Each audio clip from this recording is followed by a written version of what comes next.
என்ன பண்ற? இப்ப குழம்பு கொதிச்சுட்டு இருக்குடி. இப்ப பாத்தீங்கன்னா அதுக்கு சூப்பரான சைடி சொரா புட்டு டேஸ்ட்லியா இருக்கும். உருளைக்கிழங்கு புட்டு பண்ண போறோம். வா எப்படி செய்யுதுன்னு பாக்கலாம். ஓகே, சிம்பிளா? ரொம்ப சிம்பிள்.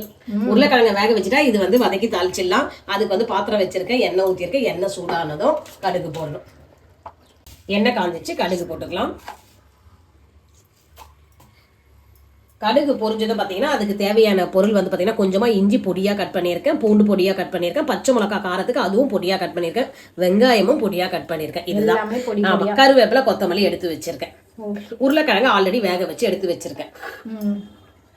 நெக்ஸ்ட் ஸ்டெப்பு எல்லாத்தையும் போட்டு வதக்க வேண்டியதுதான்.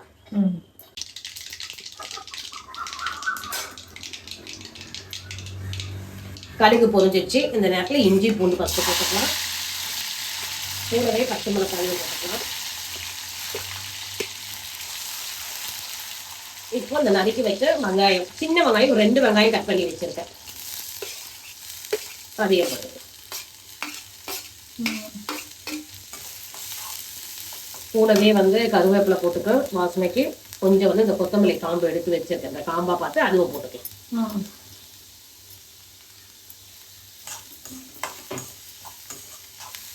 இதை வந்து கண்ணாடி பதம் வரங்கிற அளவுக்கு வதங்கணும். இந்த வெங்காயம் வதங்குற டைம்ல நம்ம உருளைக்கிழங்கு வேக வச்சு வச்சிருக்கோம் இல்லையா, அதை வந்து கையிலேயே அப்படி மசிச்சு விட்டாலே போதும், சூப்பரா புட்டு மாதிரி வந்துடும். பண்ணி வச்சிடலாம். அப்படியே அதே ஸ்டைல் தானமா சொரா புட்டு மெத்தட். அதேதான். சொரா புட்டு வந்து வேக வச்சு தோலை எடுத்துட்டு இந்த மாதிரி உடச்சு வச்சுப்போம். இப்ப நம்ம உருளைக்கிழங்கு தோலை உரிச்சு வேக வச்சு எடுத்து வச்சுக்கிறோம், அவ்வளவுதான். இது உருளைக்கிழங்கு, அது சொரா, அவ்வளவுதான். ரெண்டும் டேஸ்ட்னா அதே காரக்குழம்புக்கு சாப்பிடும் போது உண்மையாவே டேஸ்ட் மைல்டா சூப்பரா இருக்கும். இது வரைக்கும் ட்ரை பண்ணாதவங்க கண்டிப்பா இந்த ரெசிபி ட்ரை பண்ணி பார்த்துட்டு எப்படி இருக்குன்னு கமெண்ட் பண்ணுங்க. ரொம்ப டேஸ்டா இருக்கும். வதங்கிட்டு இருக்கு. டேஸ்ட் கொஞ்சம் உப்பு போட்டாச்சுப்பா. இப்ப மஞ்சத்தூள் போட்டுக்கலாம். மஞ்சத்தூள் போட்டு கொஞ்சம் வதங்கின உடனே ஒரு 2 மினிட்ஸ் வதக்கி விட்டுட்டு உருளைக்கிழங்கு மசிச்சு எடுத்து போட வேண்டியதுதான். இப்ப இந்த உருளைக்கிழங்கு போட்டுக்கலாம். நல்லா வேக வச்சு எடுத்து வச்சிருக்கேன். ஒன்னும் பாதிமா உடச்சு விட்டாலே போதும். நம்ம கலரை சொல்ல அது எல்லாம் ஒன்னா சேர்ந்து மிக்ஸ் ஆயிடும். ரொம்ப மேஷ் பண்ண அப்படியே மழை இருக்கும், அப்படி தேவையில்லை. இந்த மாதிரி எடுக்க சொல்லி கொஞ்சம் உதிரியாவும் தெரியும், புட்டு எப்படி ஒட்டிட்டு இருக்கும் அந்த மாதிரியும் இருக்கும். நல்லா இருக்கும் பாக்கிறதுக்கு. இதை பத்தியா கலரை சொல்ல எப்படி இருக்கு? சூப்பரா பாக்கிறதுக்கே கலர்ஃபுல்லா ஸ்மெல் நல்லா இருக்கு. அப்படியே தான் வரும். ஏன்னா நம்ம வதக்கிருக்கோம் இல்லையா, அந்த பூண்டு இஞ்சி பச்சை மிளகாய் இது வதக்க சொல்ல அந்த ஃபிளேவர் வந்துடும், கரெக்டா வந்துடும். இப்போ வந்து பாத்தீங்கன்னா இது வந்து காரக்குழம்புக்கு தான் ரொம்பவே சூப்பரா இருக்கும். வேணுன்றவங்க இன்னும் கொஞ்சம் காரம் எக்ஸ்ட்ரா பண்ணிங்கன்னா நம்ம பூரி மசாலா, மசால் தோசைக்கு மசாலாவை கூட யூஸ் பண்ணிக்கலாம். இந்த மசாலா யூஸ் பண்ண சொல்ல டேஸ்ட் நல்லா இருக்கும். இது கொஞ்சம் கலரி விடணும். ஒரு 5 நிமிஷத்துக்கு வந்து சிம்ல வச்சு கலரி விட்டுன்னு வச்சுக்க, உருளைக்கிழங்கோட இந்த மசாலா ஊறி காரம் வந்து நல்லா இருக்கும்.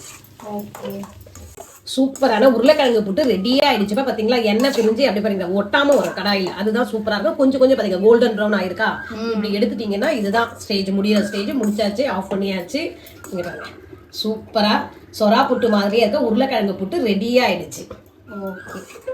சூப்பரான உருளைக்கிழங்கு புட்டு 10 நிமிஷம் ரெடி ஆயிடுச்சுப்பா. ரொம்ப டேஸ்ட் நல்லா இருக்கும். செஞ்சு பார்த்துட்டு எப்படி இருக்குன்னு சொல்லிட்டு கமெண்ட் பண்ணுங்க. அப்படியே வீடியோக்கு லைக் பண்ணுங்க, ஷேர் பண்ணுங்க, சப்ஸ்கிரைப் பண்ணுங்க. நெக்ஸ்ட் வீடியோல பார்க்கலாம். Okay, by.